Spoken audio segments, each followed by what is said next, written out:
Graça e paz, irmãos. Meu nome é Stanley, eu estou aqui para dar continuidade às exibições sobre a fé reformada. Queremos dar graças a Deus por essa oportunidade que temos como igreja.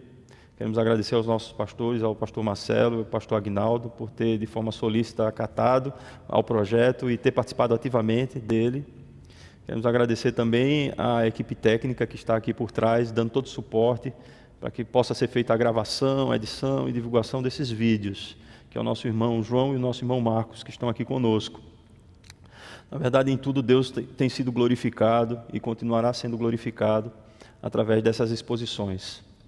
Mas, ademais, eu quero considerar com os irmãos que a gente já ouviu algumas coisas a respeito desses solas, que são slogans relativos à Reforma Protestante, chamados 5 solas da Reforma. Eu vou fazer aqui uma breve retrospectiva. O pastor Marcelo tratou do sola Escritura, que quer dizer somente as Escrituras, ou seja, a suficiência das Escrituras em tudo que é relativo e necessário à nossa salvação, para que nós possamos saber qual é a vontade de Deus nessa doutrina, na doutrina de salvação. Depois o pastor Aguinaldo abordou aqui os solos Cristos, ou seja, somente Jesus Cristo, e o sola gratia, ou seja, somente a graça, que são temas também importantes. Afinal de contas, não há outro nome senão o nome de Jesus que importa para que nós possamos ser salvos. E a graça de Deus é o único fator, o único aspecto que pode efetuar de fato a nossa salvação, porque não há méritos em nós mesmos, senão na pessoa de Jesus Cristo e na obra que Ele operou por nós na cruz do Calvário, morrendo e ressuscitando ao 3º dia em nosso favor. Então a gente tem fundamentado essas reflexões nesse primeiro momento sobre esses solas. E já que vimos esses 3 primeiros, somente as Escrituras, solos Cristos e sola gratia, a gente vai entrar agora em outros aspectos, que são o sola fide, ou somente a fé, e soli deo glória, ou glória somente a Deus. Eu acredito que já foi abordado que essas palavras latinas, soli deu glória, sola fide, solos Cristos, elas têm uma importância por conta desse sola, que quer dizer somente. A igreja medieval, a igreja católica romana, não é que ela descartava que a importância de Jesus na salvação, a importância da fé, mas esse somente trata de uma exclusividade de cada um desses termos, de cada uma dessas doutrinas que estão sendo observadas aqui e que os reformadores trouxeram à tona à luz das Sagradas Escrituras. Então, o importante é entender esse somente, ou seja, essa exclusividade da fé na obra de salvação, da graça na obra de salvação, da pessoa de Jesus Cristo, da suficiência das Escrituras. Tudo isso é necessário para que a gente possa compreender essa obra redentiva de Deus para conosco, de modo claro e de modo verdadeiro, como está revelado nas Sagradas Escrituras. É válido salientar que a nossa pretensão aqui não é esgotar o assunto, porque isso não teríamos tempo hábil para isso. Nem tampouco a nossa pretensão é fazer com que a gente possa ter um tratado a respeito desses assuntos aqui. Apenas que isso crie em nós uma compreensão a respeito dessas bases, desses fundamentos, e que nós possamos, a partir dessa compreensão básica, ou essa compreensão fundamental, nos apropriando dela, a gente possa criar o interesse e despertar o interesse na igreja de aprofundar esses assuntos. Mas é isso. Embora a Reforma Protestante ela tenha que ser compreendida não apenas nos aspectos relativos ao seu aspecto espiritual, ou seja, a sua natureza, espiritual, porque a reforma teve vários impactos, teve impactos sociais, impactos políticos, impactos econômicos, culturais, dentre outros, mas o que a gente quer asseverar aqui de início é que o principal impacto da reforma protestante é o impacto espiritual. Porque esses pilares, esses solas, esses slogans que temos trazidos aqui a respeito da reforma protestante, eles apontam para a doutrina da salvação. E como já foi visto através do nosso pastor, quando trouxe a reforma protestante, os pré-reformadores até Lutero, ele tratou de como a palavra de Deus impactou a vida de Lutero, porque Lutero era um monge agostiniano e ele, desejoso de compreender a vontade de Deus, ele tentava buscar cumprir a lei ao máximo, cumprir tudo aquilo que a igreja apontava para ele. Ele fazia com muito esforço, com muito zelo, mas ele percebia que ele não era capaz de cumprir todos os aspectos. E de forma muito honesta, ele começou a entender que pela lei ele não teria nenhuma chance de se salvar. E aí ele levantou um dilema, né? O que é que eu posso fazer para ser salvo? O que eu faço para ser salvo? Olha, eu já tentei tudo e isso não está servindo. Eu já tentei cumprir, mas eu percebo que eu não consigo cumprir a lei de forma cabal. Como Tiago escreve em sua epístola, né? Se a gente deixar de observar um dos aspectos da lei, se a gente cair em qualquer deles, nós somos culpados por toda a lei, pelo descumprimento de toda a lei. Então, assim, a lei parece que Lutero compreendeu naquele instante que não teria ele não conseguiria, através da lei, cooperar pela sua salvação, seguindo tudo aquilo ali, porque ele era pecador e ele via que ele tinha essa tendência natural a fazer aquilo que desagradava a Deus e que ia de encontro à sua lei. Ao levantar esse dilema, o que faço para ser salvo, né? Lutero, nas próprias Escrituras, tanto no livro de Romanos, como na carta que Paulo escreveu aos Romanos, como na carta de Paulo aos Gálatas, ele foi encontrando ali respostas, né? Que o justo viverá pela fé, que a salvação é pela graça, mediante a fé. Então ele foi compreendendo que essa doutrina que era ensinada era uma doutrina que não era correta a respeito da salvação. E quando a gente vai um pouco mais além, a gente vai perceber que essa pergunta que foi feita por Lutero foi feita também pelo apóstolo Paulo. Paulo, quando ele escreveu a sua carta lá aos Romanos, no capítulo 7, versículo 24, ele se colocou de forma como se fizesse uma interlocução, como um judeu piedoso, que tentava a todo custo cumprir a lei, cumprir as exigências da lei, mas sem êxito, sem sucesso, percebendo que ele não conseguia fazer isso. E aí, assim, num determinado momento, lá no versículo 24, ele se coloca como esse judeu e afirma o seguinte: desventurado o homem que sou, quem me livrará do corpo dessa morte? Você percebe que está na ordem negativa, mas é a mesma pergunta que Lutero fez. Como faço para ser salvo? Quem me livrará? E aí, assim, empreendendo essa questão, a resposta dos reformadores foi um coro em uníssono. Após se debruçarem nas Sagradas Escrituras, após estudarem os textos da Bíblia, eles entenderam de forma cabal que o pecador é salvo pela graça de Deus mediante a fé em Jesus Cristo somente. Ou seja, não existe outra maneira disto acontecer. O que está em absoluta consonância com o que o apóstolo Paulo ele escreveu aos Efésios, lá no capítulo 2, versículos 8 e 9, quando ele disse: porque pela graça sois salvos, mediante a fé, e isso não vem de vós, é dom de Deus, não de obras, para que ninguém se glorie.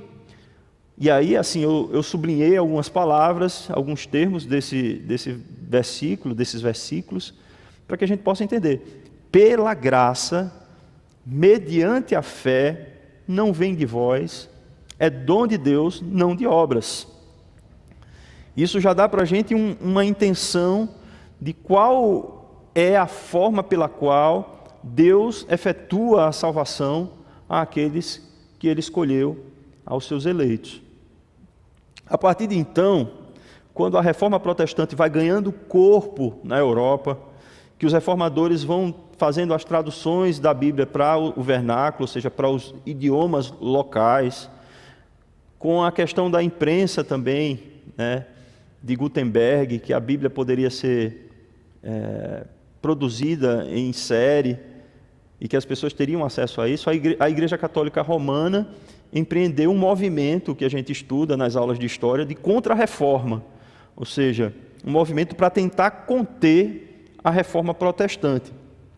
E esse movimento de contra-reforma culminou num concílio chamado Concílio de Trento, que aconteceu em janeiro de 1547. liderado pela batuta do Papa Paulo III.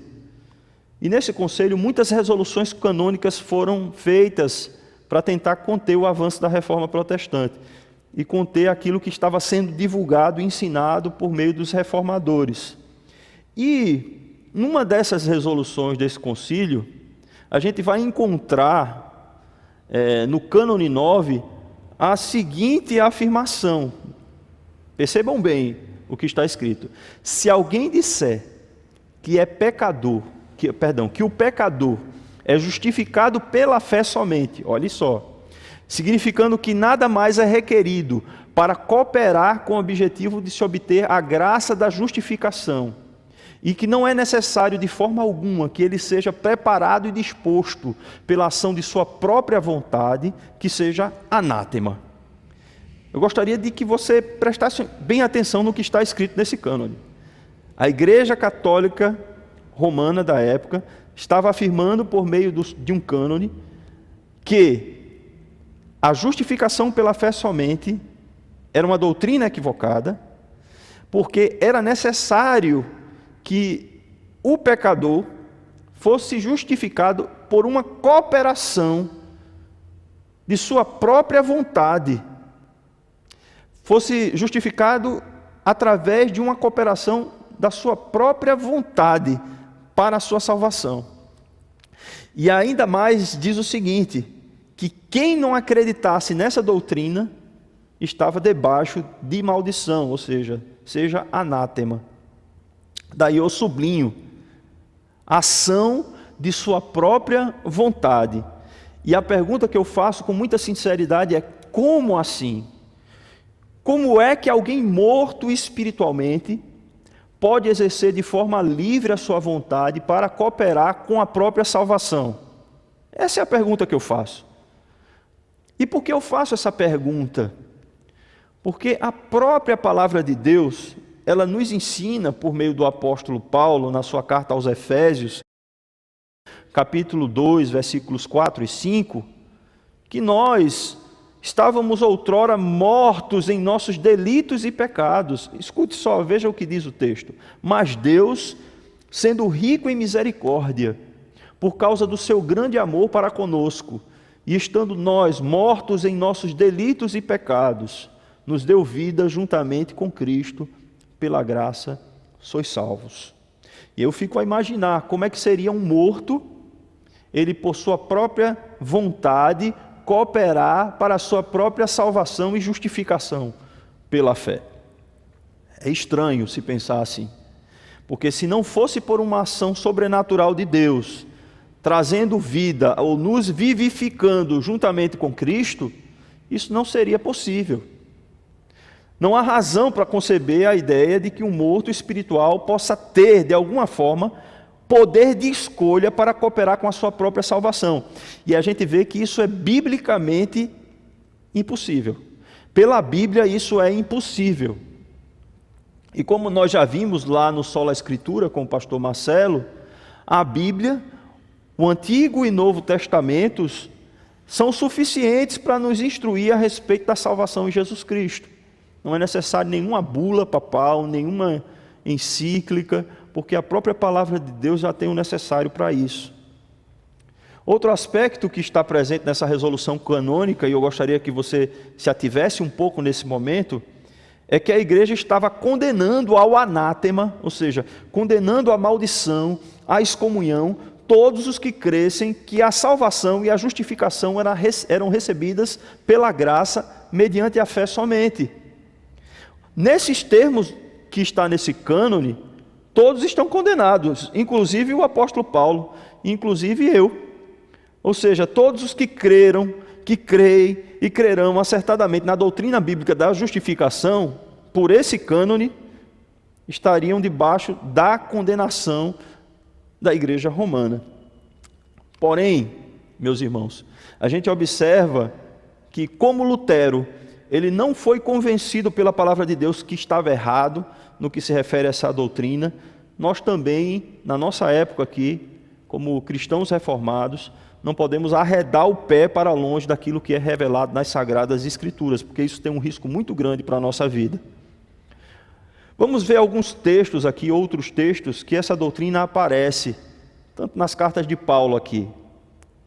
Vejam só. Primeiro na carta de Paulo aos Romanos, lá no capítulo 3, versículo 23 e 24, que vai dizer o seguinte: pois todos pecaram e carecem da glória de Deus. Ou seja, todos pecaram e destituídos estão da glória de Deus, sendo justificados gratuitamente por sua graça, mediante a redenção que há em Cristo Jesus. Justificados gratuitamente é a forma. Por quem? Através da graça. Da graça de quem? De Cristo Jesus. Então não há nada que esteja obscuro nesse texto quanto à justificação. Mas a gente pode ir além. Tem outro texto, também da carta de Paulo aos Romanos, lá no capítulo 5, no versículo 1. Ele vai dizer o seguinte: justificados, pois, mediante a fé, temos paz com Deus por meio de nosso Senhor Jesus Cristo. Percebam, meus irmãos, que está claro aí para Paulo que a justificação é mediante a fé. E é só por essa justificação, mediante a fé, que temos paz com Deus por meio de nosso Senhor e Salvador Jesus Cristo. Ou seja, temos restabelecida a comunhão com Deus. É por meio da graça de Cristo, mediante a fé. Isso tem que ficar claro. Somos justificados pela fé somente. Um outro texto que temos, que trata a respeito da justificação, é o texto de Paulo aos Gálatas, lá no capítulo 2, versículo 16. Ele diz o seguinte: sabendo, contudo, que o homem não é justificado por obras da lei, e sim mediante a fé em Cristo Jesus. Também temos crido em Cristo Jesus, para que fôssemos justificados pela fé em Cristo Jesus, não por obras da lei, pois por obras da lei ninguém será justificado. Aqui temos uma clara evidência de que a justificação é por meio da fé e não por meio de obras. Paulo faz essa diferenciação de que ninguém é justificado pelas obras da lei, mas somente mediante a fé em Cristo Jesus. Ou seja, a justificação que a Bíblia apresenta é a justificação recebida pela fé em Cristo Jesus, pois o Filho de Deus, Jesus Cristo, foi quem recebeu sobre si, em nosso lugar, a justa ira de Deus pelos nossos pecados, de forma que pela fé em Cristo nos é imputada a justiça de Deus e somos feitos justos, não pelos nossos méritos pessoais, mas única e exclusivamente pela vida, obra, morte e ressurreição de Jesus. Nenhum cânone, nenhuma bula, nenhum concílio, nenhum sínodo, nenhuma tradição, nenhum uso e costume é mais importante para nós, cristãos reformados, do que a palavra de Deus. Todas as coisas devem ser submetidas ao crivo dela, inclusive a nossa própria fé e o Evangelho. O apóstolo Paulo, ele é incisivo quanto a isso. Perceba o que ele escreve aos Gálatas também, lá no capítulo 1, versículos 8 e 9, ele diz o seguinte: ainda que nós, ele está falando dos próprios apóstolos, ou mesmo um anjo vindo do céu, vos pregue evangelho que vá além do que vos tenho pregado, seja anátema. Olha aí a palavra anátema. Assim como já dissemos, e agora repito, se alguém vos prega evangelho que vá além daquele que recebeste, seja anátema. Então a gente consegue perceber claramente aqui, por meio das sagradas escrituras, quem é que está realmente debaixo de maldição. Porque essa maldição não é declarada por nenhum ser humano pecador. Essa é uma maldição declarada por homens que foram inspirados pelo próprio Deus, no caso aqui o apóstolo Paulo, para nos dar evidência a respeito da sua vontade. Esse aqui é o verdadeiro anátema, é a deturpação do evangelho, da graça de Cristo Jesus. O reverendo Augustus Nicodemos, que é o pastor lá da primeira igreja presbiteriana do Recife, ele traz aqui alguns aspectos importantes para que nós entendamos essa doutrina da justificação pela fé. Que sendo observados esses aspectos, nós podemos ter com certeza uma compreensão correta a respeito dessa doutrina. E eu vou pontuar esses 6 aspectos que são trazidos pelo reverendo Augusto de Nicodemos aqui nesta aula para vocês. O primeiro deles é o seguinte: todas as pessoas são carentes de salvação, pois todas elas, sem quaisquer exceções, ou seja, sem qualquer exceção, são pecadoras. Só existe uma pessoa que pisou nesse mundo e não pecou: Jesus Cristo, Filho de Deus. Todos os outros pecaram. A Bíblia diz que não há um justo sequer, Paulo escrevendo aos Romanos. Todos pecaram e carentes estão da glória de Deus, e destituídos estão da glória de Deus, como nós já vimos aqui. Esse é o primeiro aspecto que deve ser observado. O segundo aspecto a ser considerado, segundo o reverendo Augustus Nicodemos, é que ninguém é bom o suficiente diante de Deus para obter a sua própria salvação, ou para fazer aqui boas obras que o qualifiquem para tal, ou para complementar essa obra também. Ninguém é bom o suficiente, porque todas as nossas obras foram maculadas pelo pecado dos nossos pais, Adão e Eva. As faculdades mentais do ser humano foram atingidas por esse pecado. A gente vai ver isso quando for trabalhar os 5 pontos do calvinismo. Mas é importante se dizer isso: ninguém é bom o suficiente para poder obter a própria salvação ou cooperar com essa salvação. Dito isso, a gente passa para o terceiro ponto. Deus enviou o seu Filho Jesus Cristo para o mundo para morrer por pecadores, de forma que eles pudessem obter essa salvação, a qual de outra forma seria inalcançável. Ou seja, se Jesus Cristo não viesse a esse mundo, se Jesus Cristo não morresse em nosso lugar na cruz do Calvário, pagasse o preço pelos nossos pecados e ressuscitasse ao terceiro dia, se isso não acontecesse, nós continuaríamos debaixo da condenação da lei. Nós continuaríamos rebeldes diante de Deus, rebeldes à sua vontade. É isso que ele está afirmando aqui nesse terceiro aspecto. No quarto aspecto, que é levantado por ele, é que as pessoas tomam conhecimento da pessoa e da obra de Cristo mediante o Evangelho, o qual é pregado ao mundo todo. Sem o conhecimento do Evangelho, é impossível que as pessoas se salvem, naturalmente, porque a salvação vem mediante a fé em Cristo, e a fé conforme as Escrituras, conforme é pregada no Evangelho. O apóstolo Paulo, não é um texto que eu elenquei aqui, mas ele lá em 1 Coríntios, no capítulo 15, ele vai dizer sobre o Evangelho que Jesus Cristo morreu conforme as Escrituras, se eu não me engano, no versículo 3. Foi sepultado, no versículo 4, conforme as Escrituras. Foi sepultado e ressuscitou conforme as Escrituras. Ou seja, o Evangelho que deve ser pregado é o Evangelho bíblico. Se a gente fizer qualquer alteração, estamos debaixo daquele anátema que Paulo trouxe aos Gálatas. Então o Evangelho precisa ser pregado para que as pessoas creiam da forma correta.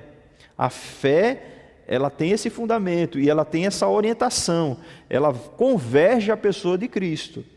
Sem o conhecimento do Evangelho, as pessoas, o conhecimento adequado, bíblico do Evangelho, as pessoas não podem ser salvas. Quinto, vamos lá, o quinto aspecto.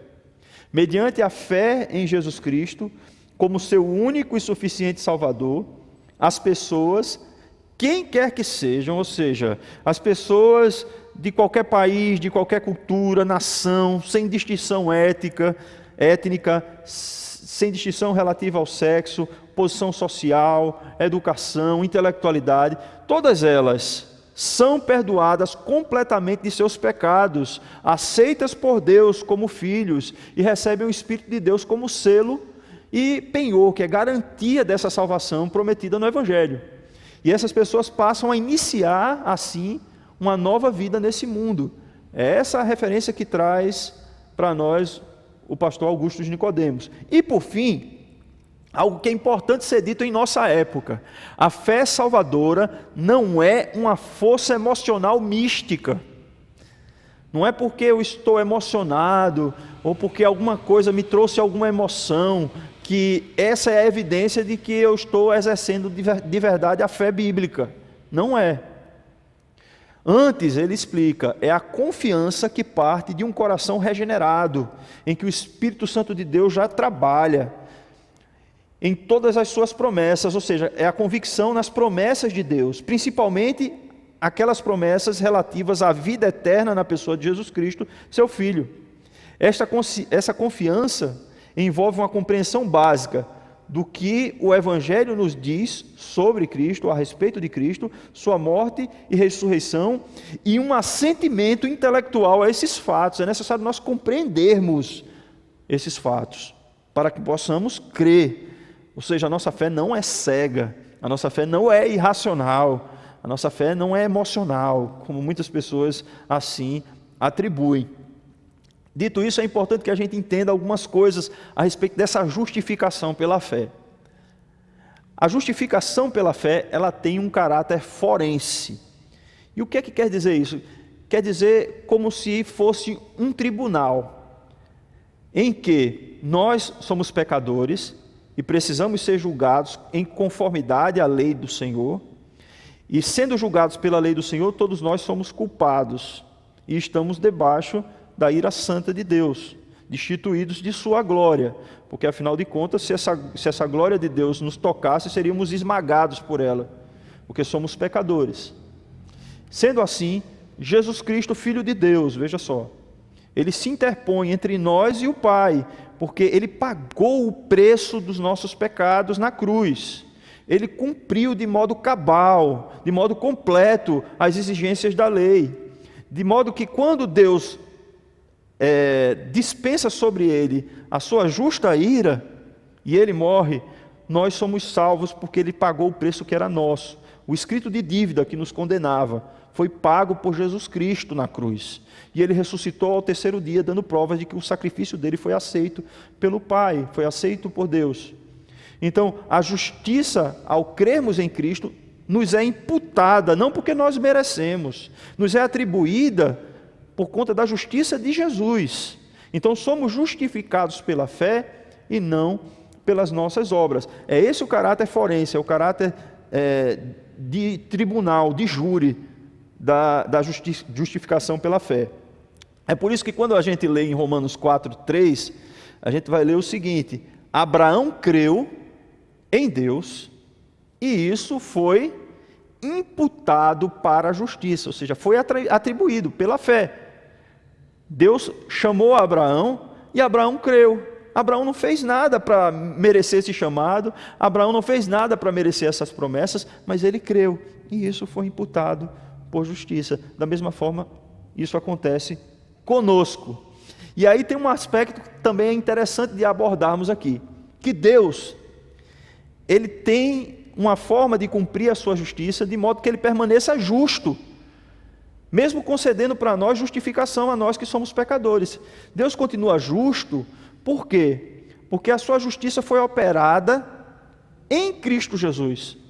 Os nossos pecados, que nos faziam merecer a condenação, eles foram assumidos por Jesus Cristo, de modo que Ele recebe sobre Ele próprio a justiça e a condenação que deveria ser efetuada em nós. Então, desse modo, Deus conseguiu uma forma, uma maneira de Ele continuar sendo justo e Ele justificar a nós, pecadores, mediante a fé no Seu Filho Jesus Cristo. E se você quiser conferir isso na sua casa, você pode abrir lá em Romanos 3:26, que você vai entender melhor. Enfim, juntamente com os reformadores, a igreja de Jesus Cristo, a igreja que Ele comprou com o seu sangue e está nesse mundo, afirma e continuará afirmando, sola fide, ou somente a fé. Vamos passar agora, portanto, para o quinto e último slogan da Reforma Protestante, que é o Soli Deo Gloria, ou glória somente a Deus. A gente já viu que uma das grandes preocupações dos reformadores estavam vinculadas à doutrina da salvação, ou seja, a forma como que Deus salva o ser humano. Isso revelado através das Santas Escrituras. Os reformadores, a partir dessa compreensão, eles desenvolveram vários documentos, produziram, a partir de muita discussão teológica, de exaustivos esforços, documentos para que a gente pudesse manter uma fé bíblica, uma fé viva, robusta e confessional. E aí entra o aspecto da glória de Deus. O que é levantado assim pela Bíblia como ensino adequado deve ser adotado. E tudo aquilo que a Bíblia não ensina deve ser rejeitado, haja vista que não tem sobre nós a influência e o poder de ser palavra de Deus para a nossa vida. Quando a gente está tratando da glória de Deus, a gente está tratando, não obstante a tudo aquilo que já foi dito, do próprio caráter de Deus. A gente está falando da devida adoração a Deus, do culto que lhe é inerente, por tudo que Ele é e por tudo aquilo que Ele fez e Ele faz e Ele tem feito. A glória é devida ao seu nome. Lá em Isaías, no capítulo 42, o profeta Isaías traz muitas declarações a respeito da glória de Deus, mas lá no capítulo 42, versículo 8, esse texto não está aqui escrito, mas me veio em mente. Deus fala: eu sou o Senhor, o único Deus, e Ele diz ainda para o seu povo que a sua glória Ele não daria a outro, que a glória é dele, é inerente a Ele. E há um outro texto também de Isaías, lá no capítulo 43, versículo 7, que ele fala como Ele manifesta essa glória também, trazendo os seus filhos e filhas das extremidades da terra. E aí ele diz assim: a todos os que são chamados pelo meu nome, eu os criei para minha glória. Então há uma relação também entre a adoração a Deus e a salvação. E a gente vai compreender isso aos poucos, à medida que formos entendendo esse conceito de glória de Deus. A pergunta que devemos desenvolver é: qual é o impacto da glória de Deus na nossa salvação? Se as doutrinas, esses slogans da reforma têm muito a ver com a doutrina da salvação, qual é o impacto então da glória de Deus em nossa salvação? E é isso que a gente vai tentar refletir juntos. Vamos lá, né? Em primeiro lugar, vamos tentar definir o que é a glória de Deus. O escritor habilidoso, né, e pastor John Piper, ele vai dizer que a glória de Deus é a sua santidade colocada em exposição. É a manifestação da santidade de Deus. A glória de Deus é a expressão dessa santidade, segundo John Piper. E aí ele vai dizer o seguinte, que há uma relação direta. Quando ele afirma isso, ele diz que há uma relação direta entre a glória de Deus e a santidade de Deus. E qual é o texto que ele fundamenta isso? Né? Qual o texto que ele fundamenta essa relação entre a santidade de Deus e a glória de Deus? É um texto também do profeta Isaías, daquela visão da glória que ele teve lá no capítulo 6, versículo 3. E nesse contexto a gente vê Isaías tendo uma visão da glória de Deus, Deus sentado num alto e sublime trono, e serafins que circundavam, e eles cobriam seus rostos, e em adoração eles conclamavam uns aos outros: Santo, Santo, Santo é o Senhor dos exércitos, toda a terra está cheia, está plena de sua glória. E aí a gente pode sublinhar aí as palavras Santo, Santo, Santo e cheia da sua glória. Ou seja, pastor John Piper está fazendo uma relação direta entre a santidade de Deus e a manifestação da glória de Deus. Portanto, a glória está diretamente ligada à manifestação da sua própria santidade. E quando a gente fala que Deus é santo, a gente está falando que não é que Deus é apenas separado, é que Ele é separado de um modo incomparável, de um modo inigualável, que não há ninguém como Deus, não há ninguém igual a Deus, não há ninguém que possa sequer ser colocado em pé de comparação com Deus. A santidade de Deus é um atributo que está relacionado à sua divindade. Quando a gente vai lá para o relato de Moisés, por exemplo, no livro do Êxodo, lá no capítulo 29 e versículo 43, a gente tem a seguinte afirmação: disse o Senhor: virei aos filhos de Israel para que por minha glória sejam santificados. Ou seja, Deus não apenas se distingue através da sua santidade e manifestando a sua glória, Ele santifica aqueles que Ele deseja, aqueles que Ele quer. A santidade de Deus, portanto, revela para nós o quão Deus é separado, o quão Deus é distinto. Em última análise, a santidade de Deus, como eu já disse, revela a sua própria divindade, poder, presença, perfeição, magnificência, supremacia, soberania, beleza, excelência. Tudo isso está revelando a santidade de Deus. O salmista Asaf, lá no Salmo 77, versículo 13, ele escreveu o seguinte: o teu caminho, ó Deus, é de santidade. Que Deus é tão grande como o nosso Deus? É como se ele estivesse querendo explicar numa linguagem humana que por onde Deus passa, Deus revela a sua santidade. E que não há ninguém que possa fazer isso, somente Ele. Ana, mãe do profeta Samuel, ao ser impactada pela graça de Deus, ela louvou ao Senhor também, dizendo lá em primeiro livro do Samuel, capítulo 2, versículo 2, não há santo como o Senhor, porque não há outro além de ti, e rocha não há nenhuma como o nosso Deus. Perceba aí, no louvor de Ana, essa implicação do que temos trazido aqui. Em síntese, meus irmãos, para sermos bem objetivos, estamos falando que a santidade de Deus está revelada em todas as coisas que dizem respeito a Deus. Então, é óbvio que a santidade de Deus também se revela no seu Evangelho, se manifesta por meio do Evangelho. A realidade da glória de Deus está também presente ali. Recordamos daquilo que foi lido lá em Efésios, no capítulo 2, né? Pela graça sois salvos, isso não vem de vós, ou seja, mediante a fé, isso não vem de vós, é dom de Deus, não vem por obras, para que ninguém se glorie. Olha aí a palavra glória, para que ninguém se glorie. Deus efetuou de uma maneira tal a salvação, que a ninguém pode ser atribuída a glória, senão a Ele próprio. Então, tratando desse assunto, João Calvino ele vai dizer o seguinte: nós nunca realmente nos gloriamos nele, ou seja, em Deus, até que tenhamos, disse Calvino, descartado por completo nossa própria glória. Os eleitos, disse ele, são justificados pelo Senhor para que possam gloriar-se nele e ninguém mais.